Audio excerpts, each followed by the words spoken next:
Hello అండి, మేమైతే సహస్రాన్ని వాళ్ళ బయట తీసుకెళ్దామని అనుకున్నాము. యూకేలో అయితే చాలా కోల్డ్గా ఉంది, 1-2 degrees అనమాట టెంపరేచర్. సో అవుట్డోర్ ఈవెంట్స్ అయితే చిన్నపిల్లలతో తీసుకెళ్ళడం చాలా చాలా కష్టం. నేను ఫేస్బుక్లో అలా స్క్రోల్ చేస్తుండగా డైనోసార్ డే అని చెప్పేసి మా దగ్గరలో ఉన్న టౌన్ సెంటర్లో ఒక ఈవెంట్ అయితే చూసాను. సరే తన్ని తీసుకెళ్దామని చెప్పేసి డిసైడ్ అయ్యామన్నమాట. అక్కడికి వెళ్ళగానే చాలా చాలా పెద్ద డైనోసార్ అయితే కనిపించింది. సహస్ర అయితే ఫస్ట్ చాలా ఎక్సైటెడ్ ఫీల్ అయింది చూడగానే. చుట్టూ చాలా మంది పిల్లలు ఉన్నారు, అందులోనూ స్కూల్ వెకేషన్ అనమాట. సో దగ్గరలో ఉన్న ప్రతి ఒక్కరు వాళ్ళ కిడ్స్ని అయితే తీసుకొచ్చారు. ఫొటోస్ వీడియోస్ అలా తీసుకుంటూ చాలా చాలా హ్యాపీగా అనిపించింది. సహస్ర అయితే డైనోసార్ దగ్గరకు వచ్చినప్పుడు కొద్దిగా భయపడింది, ఏడ్చింది కూడా. వాళ్ళ నాన్న క్యారీ చేశారనమాట.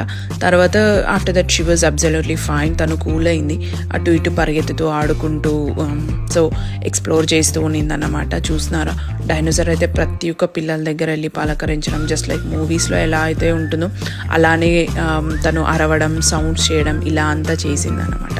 ఒక ఇన్స్ట్రక్టర్ అయితే ఉన్నారు పక్కన. సో ఆ డైనోసార్ని జస్ట్ గైడ్ చేస్తూ ఉన్నారనమాట. ఇంకా ఫొటోస్ తీసుకోవాలనుకుంటే ఫొటోస్ తీసుకోవడం ఇలా అంతా ఉండింది. సో సహస్ర అయితే చాలా చాలా సంతోషంగా ఉండింది అన్నమాట. ఇంకా చూస్తున్నారా, ఇక్కడ చూస్తున్న కార్ రైడ్స్ మొత్తం ఎక్కింది సహస్ర. ఇంకా మా ఫ్రెండ్ వాళ్ళ ఫ్యామిలీ కూడా వచ్చారు, వాళ్ళ పాపనే తను వినయ అని చెప్పి. వాళ్ళిద్దరైతే చాలా మంచి ఫ్రెండ్స్. అలా వాళ్ళు కాసేపు టైం స్పెండ్ చేశారు. వాళ్ళు ఆడుకున్న తర్వాత మేమైతే ఇంటికి బయలుదేరామండి. Hope you enjoyed this video. Bye.